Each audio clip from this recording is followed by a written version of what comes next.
Professor ইউনূসের আমলে আমরা দেখেছি যে ছাত্রলীগকে নিষিদ্ধ করার জন্য, আওয়ামী লীগকে নিষিদ্ধ করার জন্য উঠে পড়ে লেগেছিল এনসিপির নেতারা। বিশেষ করে জুলাই আন্দোলন যারা করেছেন, সামনে থেকে নেতৃত্ব দিয়েছেন, তাদেরকে নেতৃত্ব দিতে দেখেছি। তারা যে কোনো মূল্যে ছাত্রলীগকে নিষিদ্ধ করতে হবে, আওয়ামী লীগকে নিষিদ্ধ করতে হবে, এই চাওয়া পূরণে ব্যস্ত ছিল প্রফেসর ইউনূসের আমলে, এবং সেই চাওয়াটা পূর্ণও হয়েছে। সেই চাওয়া পূর্ণ হওয়া, সেই মতামতে, সেই নীতিতে যদি তারা অটুট থাকতে পারত, তাহলে ব্যাপারটা অনেক বেশি ভালো হতে পারত। কিন্তু আমরা দেখছি যে সময়ের পরিবর্তনে তারা তাদের অবস্থানে ঠিক থাকতে পারছে না। এবং আজকে একটা বড় ঘটনা ঘটেছে, যেটা হয়তো আপনারা জেনেছেন অনেকেই। সেটা হচ্ছে যে নাহিদ ইসলাম তার দলে ওই তার পন্থীরে বিভিন্ন ব্যানার তো তৈরি করা হয়েছিল জুলাই আন্দোলনের পরে। ওই একটা মানে বলা যায় যে ডানপন্থী রাজনীতি যারা বিশ্বাস করেন তাদেরই ভিন্ন ভিন্ন ব্যানার তৈরি করা হয়েছিল। সেই ব্যানারগুলো আস্তে আস্তে মানে ডিজেবল করে দিয়ে একটা প্ল্যাটফর্মে আসার চেষ্টা হচ্ছে। সেটাই আজকে দেখেছি যে আপ বাংলাদেশ সেটা একেবারে ভ্যানিশ করে দিয়ে তার নেতারা এনসিপিতে যোগ দিয়েছেন।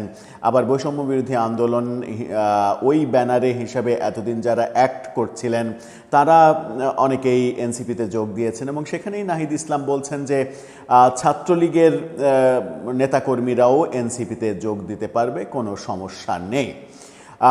আজকের আগে পর্যন্ত ছাত্রলীগ ছিল ফ্যাসিস্ট।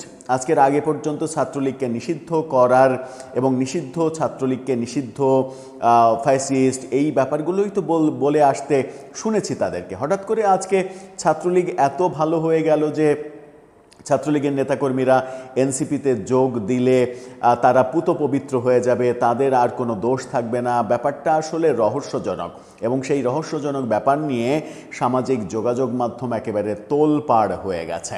সাংবাদিক আনিস আলমগীর এটা নিয়ে ব্যঙ্গাত্মক একটা স্ট্যাটাস দিয়েছেন, অনেকেই অনেক কথা বলছেন। আদতে নাহিদ ইসলাম কি বোঝাতে চাইলেন, তার পরিপ্রেক্ষিতে আমরা কি বুঝতে পারি, তাদের আগের অবস্থান এবং এখনকার অবস্থান, দ্বৈত অবস্থান, দ্বিচারিতা, এগুলো মনে হচ্ছে কিনা? এনসিপি আদৌ রাজনৈতিক দল হিসেবে টিকে থাকার মানে শেষ পর্যন্ত টিকে থাকার একটা চেষ্টাই এই ধরনের কর্মকাণ্ড করছে কিনা, চলুন একটু জেনে দেখি এই ভিডিওতে। থাকবেন পলিটিক্স টিভির নিয়মিত আয়োজনে।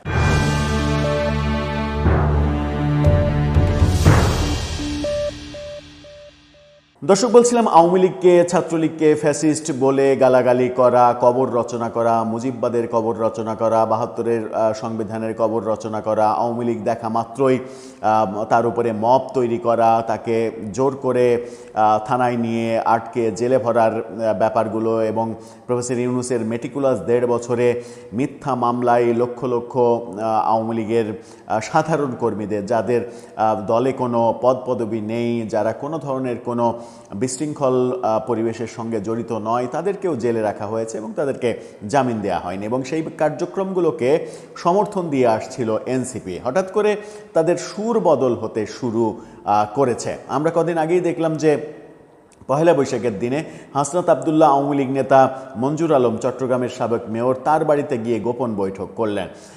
তখন মানে বিএনপিপন্থী জুলাই যোদ্ধারা তাকে সেই বাড়িতে গিয়ে ঘিরে ধরল এবং প্রশ্ন করল যে দোসরের বাড়িতে, আওয়ামী লীগের ফ্যাসিস্টের দোসরের সঙ্গে আপনার কি? সেই প্রশ্নের উত্তর কিন্তু তারা দিতে পারেনি ঠিকভাবে। এই ঘটনার মাত্র আর 5 দিন পরেই আর একটা ঘটনা ঘটছে। আজকে নাহিদ ইসলাম বলছেন ছাত্রলীগও এনসিপি করতে পারবে। কালের কণ্ঠের এই ফটোকার্ডটা দেখে নিন। সেখানে তিনি বলছেন যে অভিযুক্ত না হলে ছাত্রলীগ থেকেও এনসিপিতে যোগদান করতে পারবে। তার মানে তারা এখন বলতে চাচ্ছে যে ছাত্রলীগ আওয়ামী লীগে ভালো লোক আছে, অভিযুক্ত না এরকম লোক আছে, এবং এরকম লোকের সংখ্যাই বেশি। আওয়ামী লীগের যে কোটি কোটি সমর্থক বাংলাদেশে, সেই কোটি কোটি সমর্থকের অন্তত 90%ই নির্দোষ, তাদের কোনো দোষ নেই। এবং এই নির্দোষ মানুষ, বেশিরভাগ মানুষ নির্দোষ হওয়া সত্ত্বেও তাদেরকে ছাত্রলীগকে নিষিদ্ধ করা হয়েছে এবং আওয়ামী লীগের কার্যক্রম নিষেধাজ্ঞা দেওয়া হয়েছে।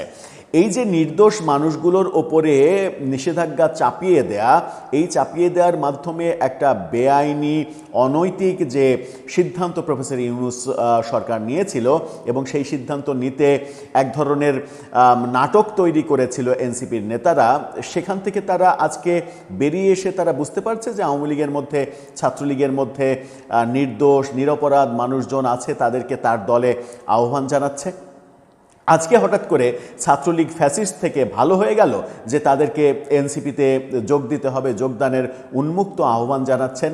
ব্যাপারটা কি, এনসিপির রাজনৈতিক অবস্থা এতটাই করুণ পর্যায়ে চলে গেছে যে তাদেরকে ওপেন বলতে হচ্ছে যে ছাত্রলীগ করলেও সমস্যা নেই, আপনারা এনসিপিতে যোগদান করতে পারবেন।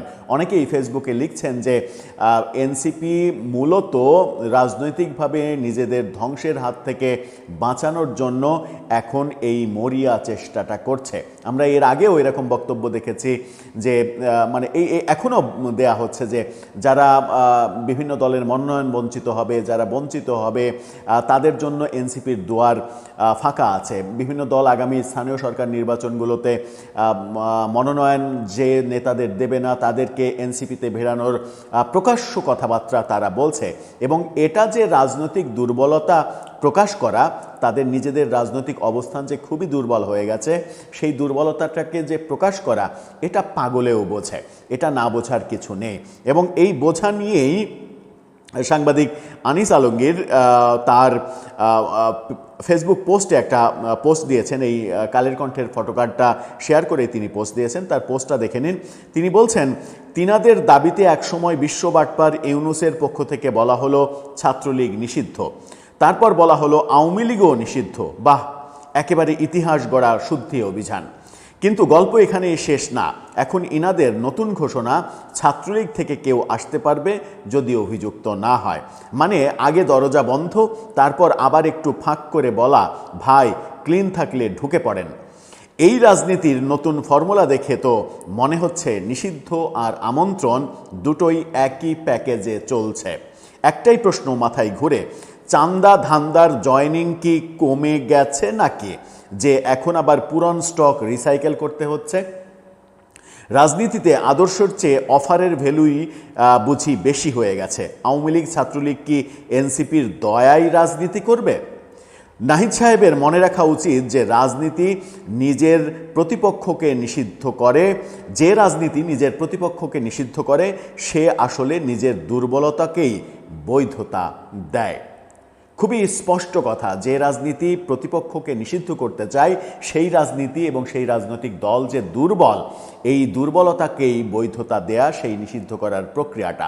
আনিস আলমগীরের এই একটি স্ট্যাটাসেই ব্যাপারটা পরিষ্কার হয়ে গেছে যে এর আগে ফ্যাসিস্ট বলা, তাদেরকে নিষিদ্ধ করা, সেটা যেমন তাদের একটা মানে রাজনীতির অংশ ছিল, এখনও তাদের ওই রাজনীতির অংশ কিংবা রাজনীতির খেলা হিসেবে ওই ফ্যাসিস্টদেরই নিজের দলে আমন্ত্রণ জানাচ্ছে তারা এবং নিজের দলকে শক্ত করার চেষ্টা করছে। আনিস আলমগীর প্রশ্ন করেছেন যে আওয়ামী লীগ ছাত্রলীগ তারা কি এনসিপির দয়াতে বাংলাদেশে রাজনীতি করবে? এই যে আলোচনাগুলো এনসিপির রাজনীতিকে অনেক বেশি ক্ষতিগ্রস্ত করছে। বিশেষ করে এখন ওই মঞ্জুর আলমের সঙ্গে বৈঠক সহ বিভিন্ন আলোচনা চলছে, এমনকি এই আলোচনাও ছড়িয়ে পড়েছে যে আগামী স্থানীয় সরকার নির্বাচনগুলোতে এনসিপি এবং তাদের বড় মিত্র যারা জামাত, তারা আওয়ামী লীগের সঙ্গে ব্যাকডোরে গোপন আলোচনা চালাচ্ছে যেন পরবর্তী নির্বাচনগুলোতে আওয়ামী লীগকে যদি বিএনপি নির্বাচনে অংশগ্রহণ করতে না দেয় তাহলে আওয়ামী লীগ যেন এনসিপি জামাতের পক্ষে অবস্থান নেয় এবং তারা ভোট দেয়। পরবর্তীতে এনসিপি জামাত আওয়ামী লীগের রাজনীতি ফিরিয়ে আনার জন্য চেষ্টা করবে। এই যে রাজনৈতিক ধান্দাবাজির গল্পগুলো বিভিন্ন দিকে ছড়িয়ে পড়ছে, এই রাজনীতি বাংলাদেশের জন্য সুখকর রাজনীতি না। ওই এনসিপি জামাতের আওয়ামী লীগকে আহ্বান জানানো যে তোমরা ভোট দাও, কিংবা আওয়ামী লীগের তাদের ভোট দিতে হ্যাঁ করা কিংবা উৎসাহ ফিল করা, এই দুটোই আসলে ধান্দাবাজির রাজনীতি। এই রাজনীতি কোনো দেশের মঙ্গল বয়ে আনতে পারে না। দর্শক, আপনার কাছে কি মনে হয়? ফ্যাসিস্টরা হঠাৎ করে ভালো হয়ে গেল এবং তাদেরকে নিজের দলে উন্মুক্তভাবে আমন্ত্রণ জানানোর এই প্রক্রিয়াকে আপনি কিভাবে দেখছেন জানিয়ে লিখতে পারেন আমাদের কমেন্ট বক্সে।